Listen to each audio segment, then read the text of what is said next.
இவர் ஒவ்வொரு கிறிஸ்தவரும் பயந்து அஞ்சும் மனிதர். தர்சு பட்டணத்தைச் சேர்ந்த இந்த மனிதன் பெயர்தான் சவுல். அநேக கிறிஸ்தவ குடும்பங்களை தலைமறைவாகச் செய்த ஒரு பெயர். பிரதான ஆசாரியனின் அதிகாரத்துடன் அவன் வீடுகளுக்குள் புகுந்து விசுவாசிகளை வெளியே இழுத்துச் சென்று சிறையில் அடைத்தான். ஆண்கள் பெண்கள் அது ஒரு பொருட்டல்ல. அவர் கடவுளுக்கு சேவை செய்வதாக நம்பினார். ஆனால் தமஸ்குவுக்கு செல்லும் வழியில் தேவனுடைய பிள்ளைகளை பிடித்து வரப்போவதாக நினைத்தார். ஆனால் அவர் தேவனுடைய கிருபையால் பிடிக்கப்பட போகிறார் என்பதை அறியாமல் இருந்தார். வாருங்கள், உங்களுக்கு சவுல் பவுலாக மாறின சரித்திர கதையை சொல்லுகிறேன். இது பவுலின் வாழ்க்கை சரித்திரம்.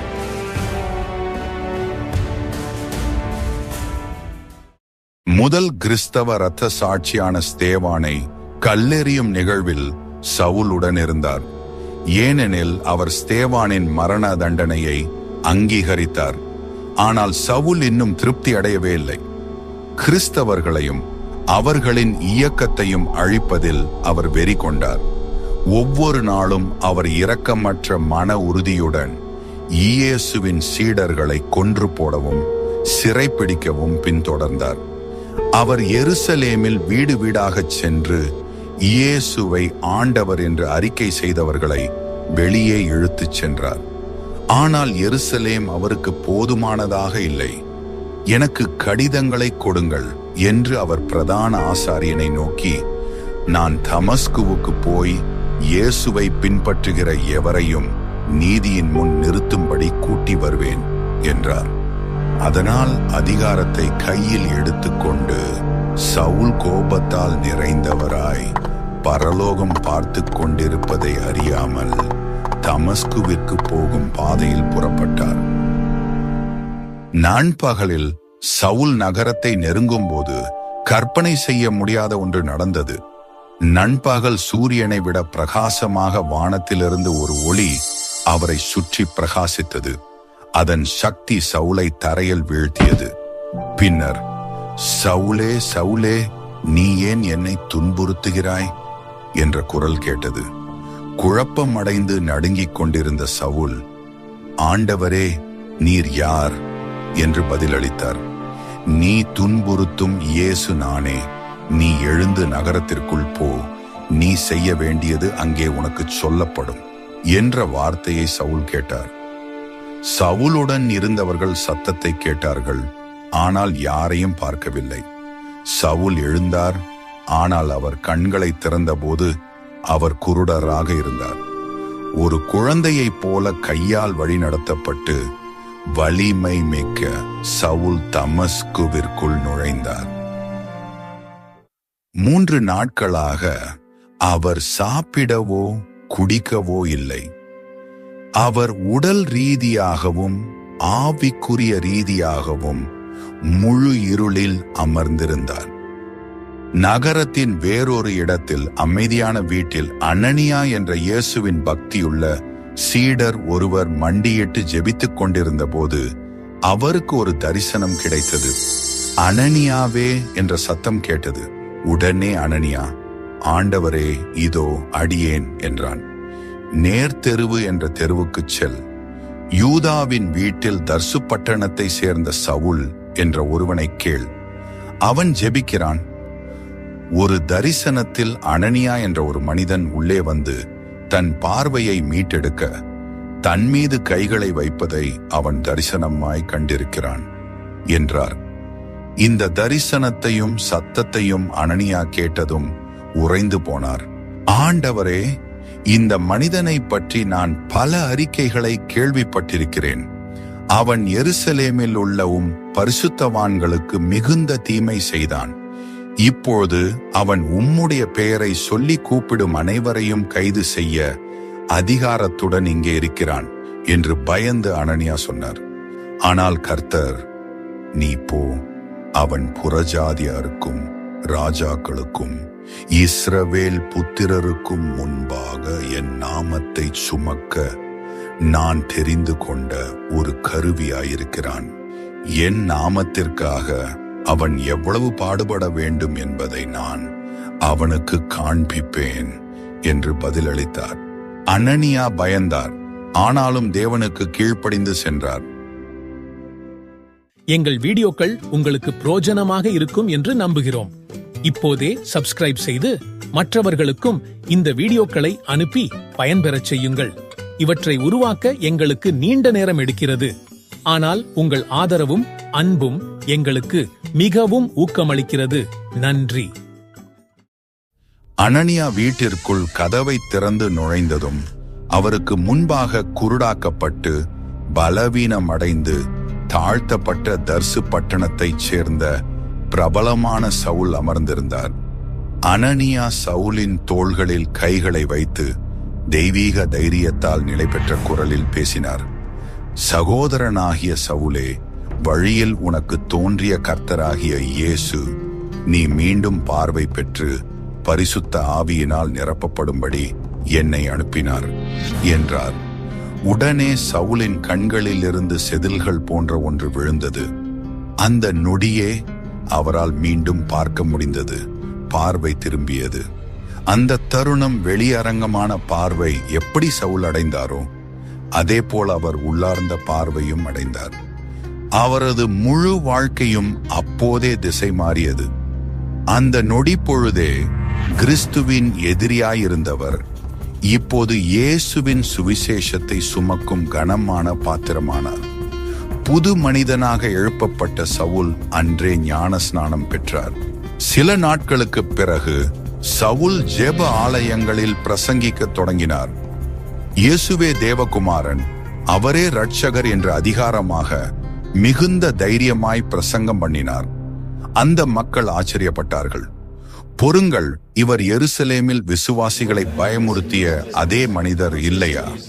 அவர்களை கைது செய்து சங்கிலிகளால் இழுத்துச் செல்ல இங்கு வந்தவர் அல்லவா என்று பேசிக்கொண்டனர். அங்கே அவர்கள் அதிசயத்தை கண்டார்கள். ஒரு காலத்தில் கிறிஸ்தவ பயத்தின் முகமாக இருந்த சவுல் இப்போது இயேசுவே உண்மையான வாக்குறுதி அளிக்கப்பட்ட மேசியா என்பதை தைரியமாக நிரூபித்துக் கொண்டிருந்தார். சவுல் மத அறிஞர்களை வாயடைத்து போகச் செய்தார். அவரோடு இருந்தவர்கள் வந்தவர்கள் எல்லாம் இப்போது சவுலுக்கு எதிராக திரும்பினார்கள். வேட்டைக்காரன் தனது பழைய கூட்டாளிகளால் வேட்டையாடப்பட்டவனாக மாறிவிட்டான். அவர்கள் சவுலை கொல்ல சதி திட்டம் தீட்டினர். சவுல் நிரந்தரமாக பேசாமல் இருக்க அவனை காலி செய்ய வேண்டும் என்று சொல்லி அவன் புறப்படும் வரை இரவும் பகலும் நகர வாசல்களில் காவல் காத்தனர்.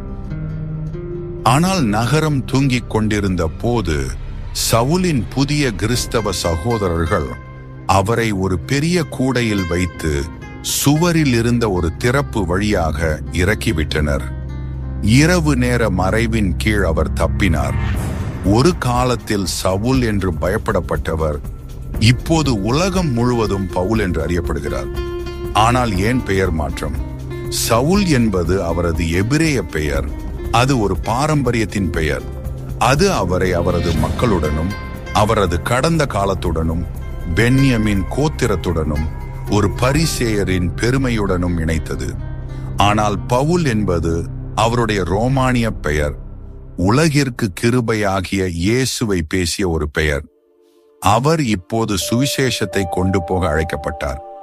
சவுல் உலகம் முழுவதும் புறஜாதியினருக்கு பிரசங்கிக்க தொடங்கியதும் அவரது பெயர் அவரது பணியின் அடையாளமாக மாறியது. அன்பு அகங்காரத்தை உடைத்தது. பெருமை மிக்க பரிசேயராயிருந்து தாழ்மையான ஊழியராகவும் துன்புறுத்துபவராக விழுந்தவர் சுவிசேஷகராக எழுந்தார். திருச்சபையை நாசமாக்க முயன்றவரையே திருச்சபையை கட்டிடும் பவுலாக மாற்றினார்.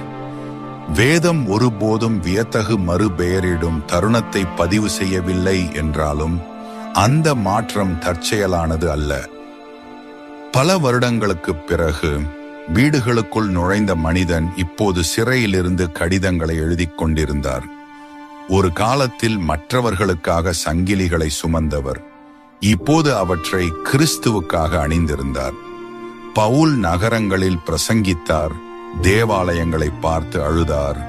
அடிகள், கல்லெறிதல்கள், கப்பல் விபத்துகள், பசி மற்றும் நிராகரிப்பு ஆகியவற்றை தன்னுடைய வாழ்வில் சகித்தார்.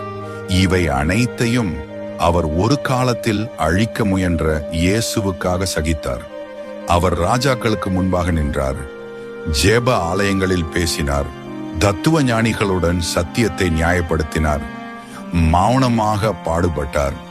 அதிகாரத்திற்காக அல்ல, புகழுக்காக அல்ல, தன்னை வெளிச்சத்தில் சந்தித்த இயேசுவுக்காக.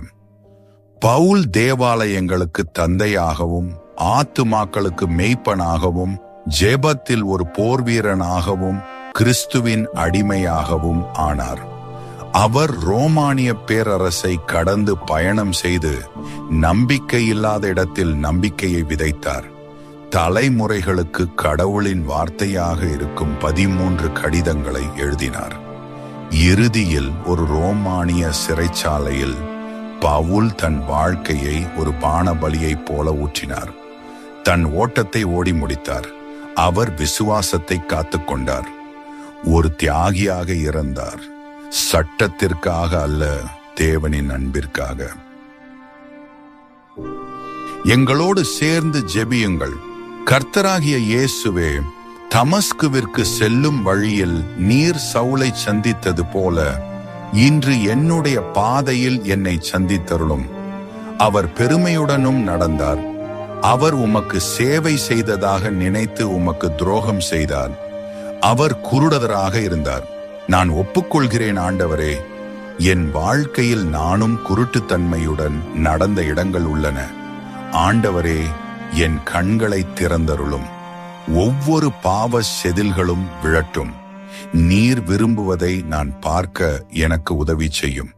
நீர் சவுலை நியாயத்தீர்ப்பால் நசுக்கவில்லை, நீர் சவுலை கிருபையால் அழைத்தீர்.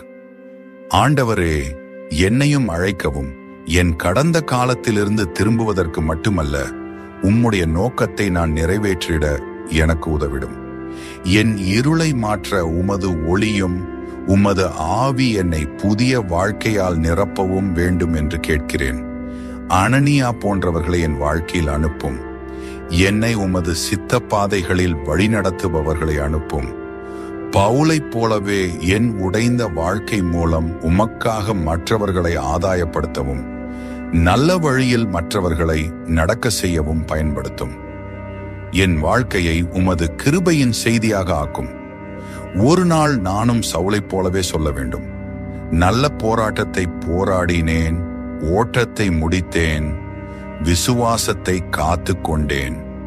ஏனென்றால் நீர் என்னை ஒருபோதும் விட்டுவிடாதவர். பவுலுக்கு நீர் செய்ததை என்னிலும் செய்யும். இயேசுவின் நாமத்தில் ஆமென்.